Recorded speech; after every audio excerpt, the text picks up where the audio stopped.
On the bridge of the Navy's most advanced warship, every screen was black. The billion-dollar destroyer was blind, being dragged by a hurricane towards a wall of unseen rocks. The young officers were panicking. Their only contact was a quiet old man in a tiny fishing boat, a man they had just laughed at and told to get out of their way. But when that old man gave a single, insane command over the radio, the captain had a choice: trust her multi-billion-dollar failure or the voice of the ghost in the storm. Welcome to Untold Tales. Before we begin this powerful story of a high-tech failure and ancient wisdom, tell us in the comments, from which city are you watching this video today? And if you believe that sometimes the oldest knowledge is the most powerful, hit that subscribe button and help us share the stories that matter. In the steel-gray waters of the North Atlantic, the USS Invictus moved like a phantom. It was more than a ship. It was a declaration of humanity's dominion over the seas. A gleaming, arrogant statement rendered in billions of dollars of hardened steel and quantum computing. Its hull was a collection of smooth, angled panels designed to absorb radar waves, rendering it nearly invisible in a churning sea, a ghost in the machine of modern warfare. The bridge was a sterile, silent testament to this technological supremacy. Gone were the traditional helms, brass compasses, and analog dials of old. In their place were holographic displays that shimmered in the cool, recycled air, touchscreen consoles that glowed with a serene blue light, and the near-inaudible hum of quantum servers processing terabytes of data every second. Within this technological cathedral, a new generation of officers served. Bright, ambitious, and freshly graduated from the nation's top academies, they viewed the ocean not as a living, breathing entity, but as a complex set of algorithms to be solved, a data stream to be managed. The most brilliant and vocal among them was Lieutenant Davis, the navigation officer. For Davis, the world was composed of things that could be measured, quantified, and predicted. The unseen instincts and weathered superstitions of old sailors were, in his view, merely the relics of an inefficient and ignorant past. The ship's commander, Captain Eva Rostova, was not of this new generation. She was a product of the old school, a veteran forged in the crucible of real storms and political games, having earned her rank through grit, not just grades. Her short-cropped hair and the firm set of her jaw spoke of uncompromising discipline and countless sleepless nights. She respected the marvel of technology she commanded, but she did not trust it, not with her soul. A machine, she knew, had no soul. And that day, as the Invictus approached the cursed waterway known as the Dragon's Tooth Strait, she felt a familiar, cold prickling on the back of her neck. It was the way old sailors sensed danger, a primal, reliable alarm that technology could never replicate. Miles away from the warship's silent, efficient progress, on a rocky shore forgotten by civilization, an old man was beginning his day. His name was Silas. His face was a road map etched by salt-laced wind and a merciless sun.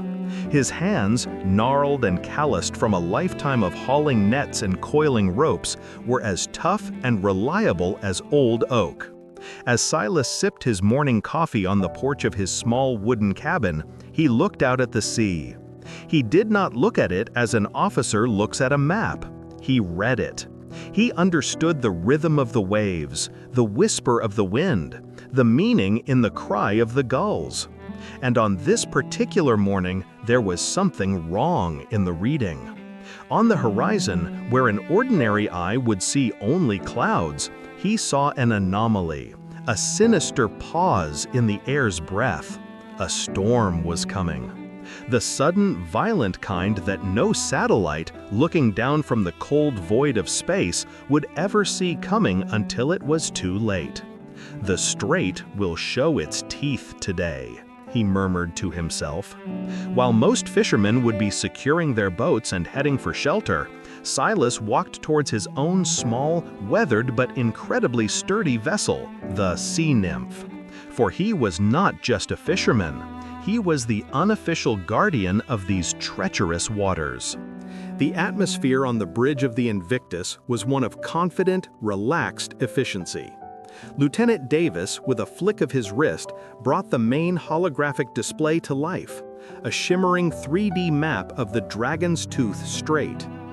"AI weather analysis is conclusive, Captain," he reported, his voice bright with the unwavering certainty of youth. "It predicts light showers and a steady wind not exceeding 15 knots through the strait. It will be a smooth passage, a walk in the park, literally." "It's the walks in the park that are most likely to leave you unprepared, Lieutenant," Rostova murmured, her voice almost lost in the quiet hum of the bridge. Her eyes remained fixed on the armored glass of the viewport, on the ominous, lead-colored clouds gathering on the horizon like a bruise. Her instincts were screaming a direct contradiction to the AI's placid forecast, and it unsettled her deeply. As the ship slipped between the massive, rock-like jaws of the strait's entrance, nature unleashed its ambush, as if lying in wait to punish this vessel of technological hubris. The predictions were not just wrong, they were a catastrophic failure. The light showers became a deluge of hail the size of marbles, hammering against the hull like machine gun fire. The 15-knot breeze transformed to a 100-knot hurricane, a screaming banshee of a wind that slammed into the ship, forcing it onto its side with a groan of stressed metal. 10-meter waves rose up like liquid mountains, crashing over the bow and sweeping the decks with thousands of tons of raging water. The bridge, moments before a sanctuary of calm, was now shuddering and groaning under the assault. And then, the walls of the technological fortress began to crumble, one by one. The main holographic map flickered, its colors bleeding into static, and then it simply vanished, replaced by 3 stark, glowing words that hung in the center of the bridge like a death sentence. "Global positioning signal lost." "We've lost all satellite links," the communications officer shouted, the steel confidence in his voice cracking for the first time. "Engage backup inertial navigation. Activate magnetic compasses," Rostova commanded, her voice cutting through the rising noise of the storm. But the backups were useless. The immense iron deposits in the volcanic rock of the strait had driven the magnetic compasses insane. Their needles spun wildly, pointing nowhere.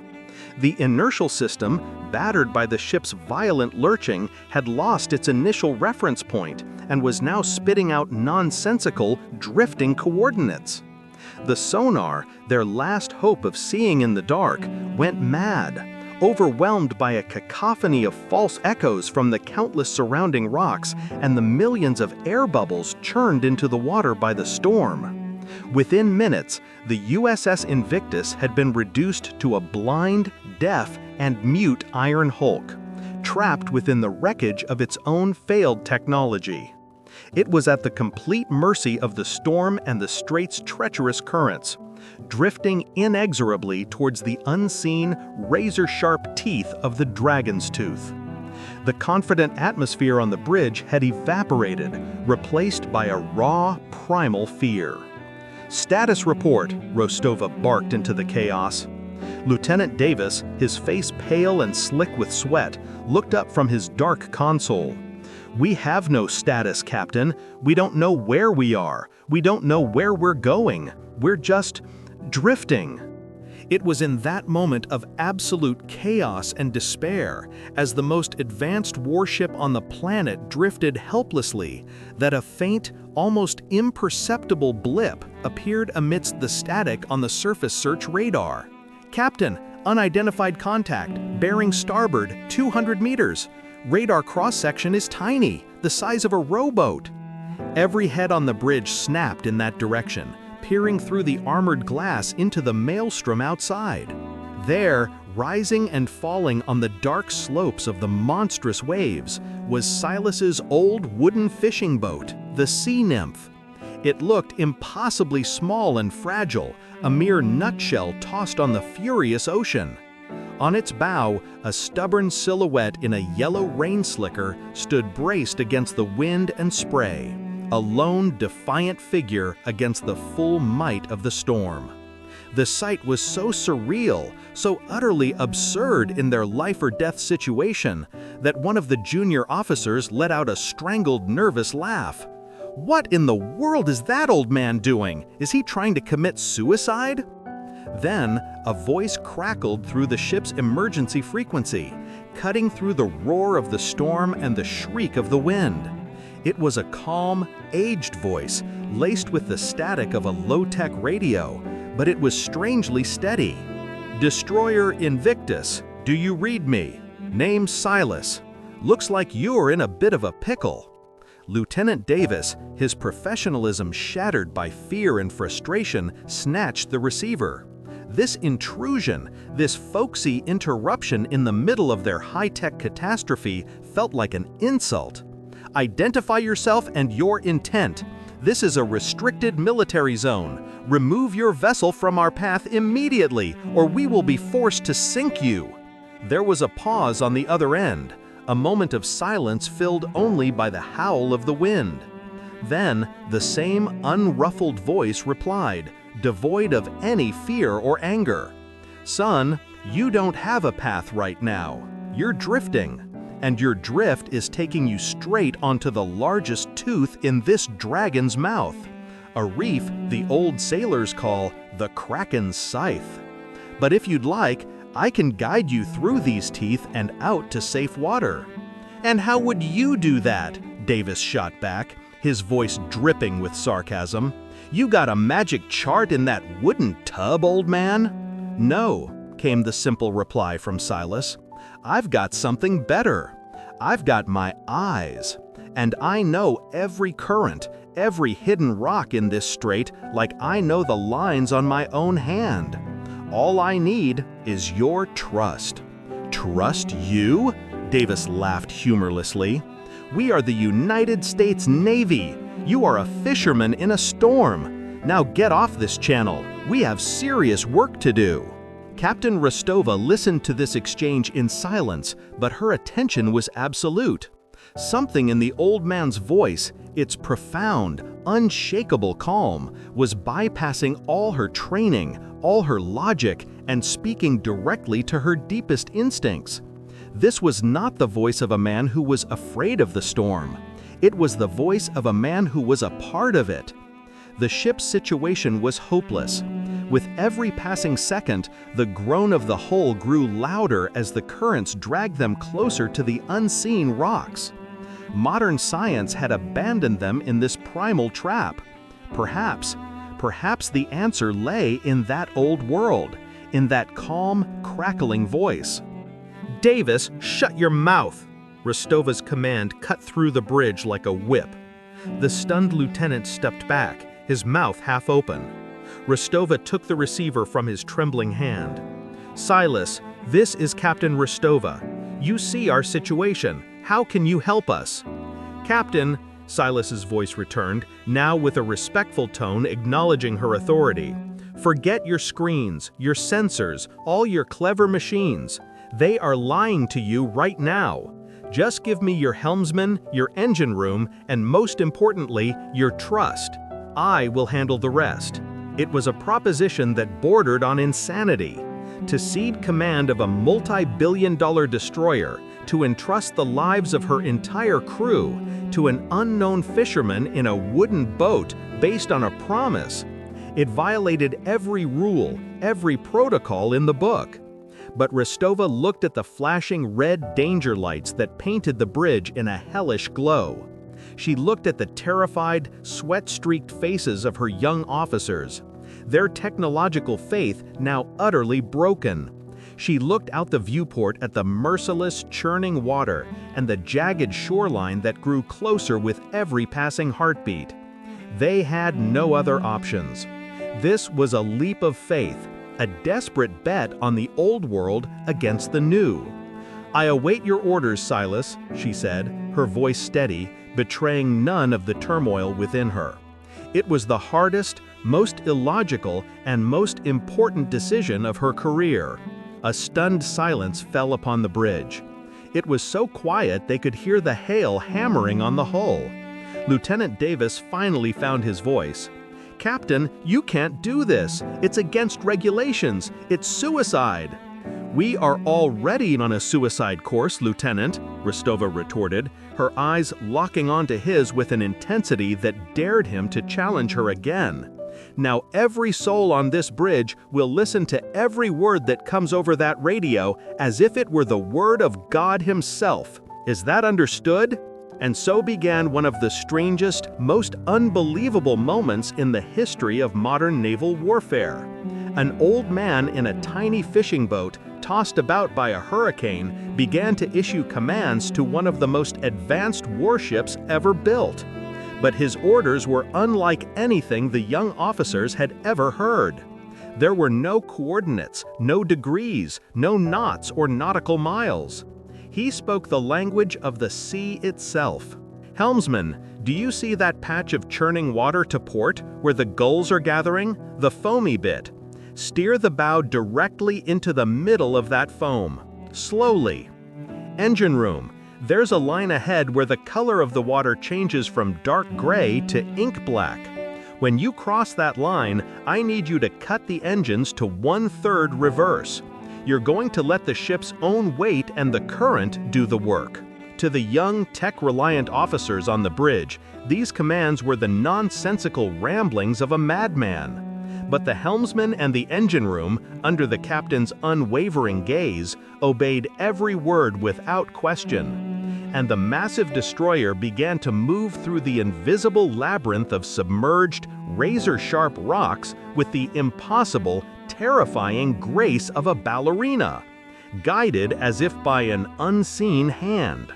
The bridge of the USS Invictus had transformed. The frantic energy of panic was replaced by a tense, hyper-focused silence. The only sounds were the howling of the storm, the creak of the ship's hull, and the calm, crackling voice of Silas from the radio, painting a map of the unseen world with his words. The young officers, including a humbled Lieutenant Davis, stood watching, their faces a mixture of awe and disbelief. They were witnessing a form of navigation that was not taught at any academy, a deep, intuitive connection between a man and the sea that no computer could ever replicate. "Now, watch the wind," Silas's voice commanded. "It's about to shift. You'll feel it on the starboard bow first. The moment you feel that push, turn the rudder 10 degrees to port. Not before, not after. Let the wind do the turning for you." As he spoke, a powerful gust slammed into the ship, and the helmsman, following the order precisely, turned the wheel. The massive vessel pivoted with an unnatural ease, narrowly avoiding a submerged shelf of rock that would have otherwise torn its hull open. Each command was a lesson in an ancient art. He had them follow the flight paths of storm petrels, birds that instinctively knew the safe channels where the currents were less violent. He had them listen for the specific change in the sound of a wave crashing against the hull, which indicated they were passing over deep water versus shallow. To the officers, it was like magic. To Silas, it was simply reading the language he had spoken his entire life. One of the oldest sailors on the bridge, Master Chief Williams, watched this unfold with a dawning look of recognition. He was a man who had begun his career on older diesel submarines, a man from an era before total reliance on satellites. This language, this way of seeing the world, stirred a memory deep within him. He approached Captain Rostova quietly, his eyes never leaving the small fishing boat that danced on the waves outside. "Captain," he whispered, his voice raspy, His terminology, the way he reads the water, it reminds me of a legend they used to tell us at the academy, a ghost story to scare the new recruits. A man who commanded a submarine during the Cold War, a man who navigated these very waters in complete radio silence, using nothing but the currents and the stars. As the Master Chief spoke, Silas's voice came over the radio again, this time sharp and urgent, stripped of its earlier calm. "Now, helm hard to starboard, engines full ahead, do not hesitate, do it now!" The order was pure insanity. To accelerate to full speed in the middle of this rocky maze was a suicidal act. It went against every instinct, every rule of seamanship. For a split second, the bridge was frozen in collective shock. But Captain Rostova did not hesitate. Her faith in the old man was now absolute. "Execute!" she roared. The destroyer's powerful turbines screamed to life. The massive ship lurched forward with a gut-wrenching force, heeling hard to one side as it accelerated into what seemed like certain doom. In that same instant, a monstrous shape broke the surface of the water exactly where they had been moments before.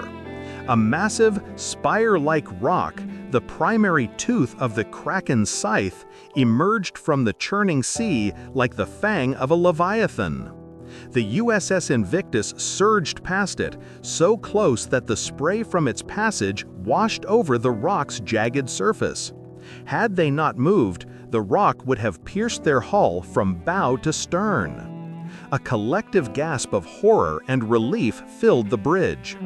In the stunned silence that followed, Master Chief Williams finished his whispered story, his voice trembling with the certainty of his realization. They had a name for him. They called him the Ghost of the Deeps.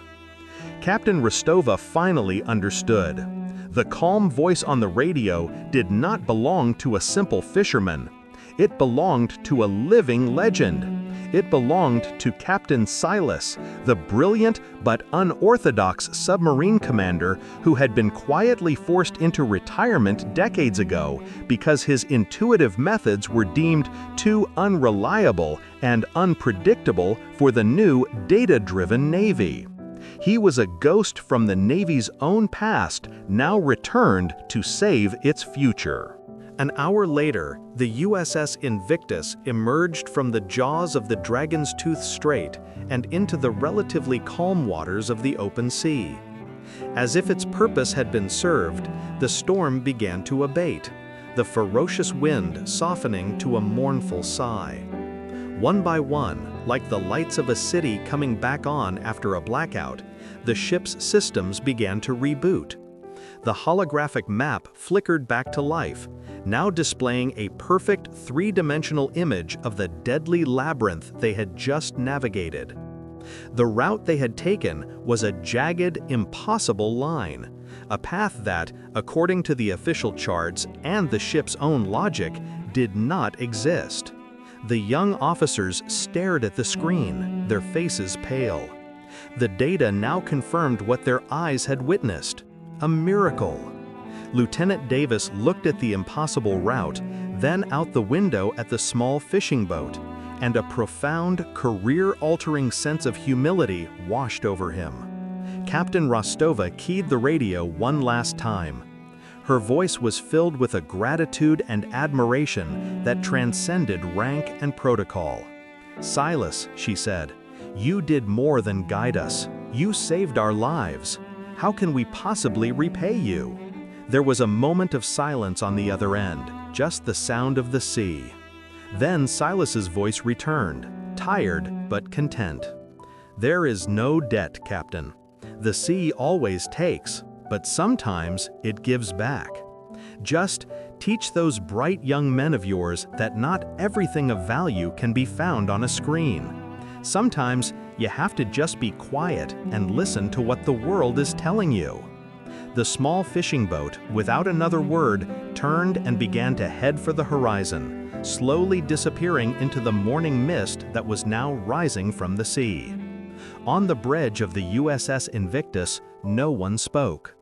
They had just received the most important lesson of their careers, not from a billion-dollar simulator, but from an old man in a storm. As the sea nymph vanished into the mist, a permanent change settled over the bridge of the USS Invictus. The quiet hum of the machines was still there, but the atmosphere of arrogant certainty was gone, replaced by a newfound respect for the unpredictable, untamable world beyond their hull. The sea was no longer just a set of data points. It was a living entity with a wisdom of its own. Later that day, when Captain Rostova sat down to write her official report in the ship's log, she paused for a long time at the section marked Accident Prevention Procedures. Then, with a firm hand, she wrote an unusual, unofficial entry: Navigation through Dragon's Tooth Strait provided by an external consultant. Codename, Ghost of the Deeps. Recommendation, listen. It was a quiet act of rebellion against a system that had discarded its greatest asset. It was the official record of a legend's honor being restored. A ghost being brought back into the light, if only in the secret logs of a single warship. From that day forward, an unspoken tradition was born. Every Navy vessel that passed the entrance to the Dragon's Tooth Strait would cut its engines for a moment and give a silent salute to the unforgiving waters. They were saluting the memory of a lesson learned, a quiet acknowledgement that in the deepest, most dangerous parts of the world, sometimes the most advanced technology is no match for the wisdom of a ghost. And the young officers, especially Lieutenant Davis, would never look at a map or an old man the same way again.